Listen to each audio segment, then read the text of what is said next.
On a toute une collection de bijoux qu'on pourrait appeler de bijoux d'architecte ou bijoux sculptures, qui sont tous en or jaune, 18 carats et en pierre dure, que Ettore Sottsass a dessiné pour l'éditeur assez connu italien qui s'appelle Cleto Munari en 1987. Aussi pour décorer les très jolies tables monégasques, nous avons toute une collection de Jean Després, donc tant candélabres spectaculaires que seaux à vin, seaux à champagne et différents autres soliflores ou candélabres. Alors Jean Després, donc orfèvre français, qui est très reconnaissable justement par son travail de martelage ainsi que ce travail de chaîne à maillon plat. Donc en mobilier, place à l'acier inox polymiroir, donc avec cette pièce de Ron Arad qu'il a éditée en 2001 en 20 exemplaires. Ce siège s'appelle Victorian Albert, donc en hommage au musée de Londres, parce que le musée de Londres avait fait une exposition sur Ron Arad l'année d'avant. Des chaises qui peuvent être des tables basses, donc soit avec le cuir blanc, soit avec le cuir gold.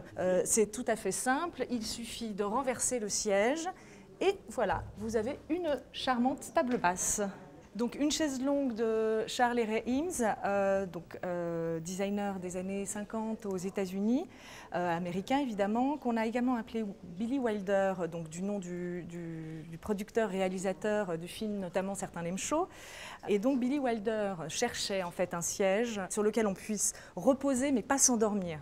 Donc en fait c'est ce qui explique l'étroitesse du meuble, parce que pour le coup Billy Wilder se reposait dessus les bras croisés, et en fait le fait d'avoir les bras qui tout d'un coup tombent le réveillait et donc l'empêchait de vraiment totalement s'assoupir.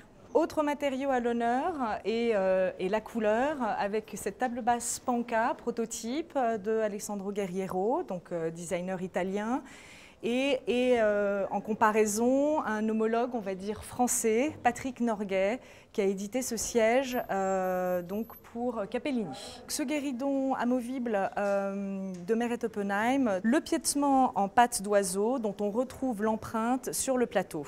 Et toujours dans l'honneur au bestiaire, avec cette bibliothèque de Guillaume Piéchaud, toujours en acier inox polymiroir au niveau des arêtes. Donc cette bibliothèque s'appelle Serpent, toujours du même artiste, totalement différent, là plutôt référence à l'antique, avec ces deux sièges en métal laqué rouge, qui s'illuminent, donc ça c'est ce qui est un petit peu leur particularité, et en même temps qui sont très confortables grâce à l'assise en cuir. Et bien je m'assieds dessus, et voilà, et je prouve donc à quel point il est confortable, et voilà.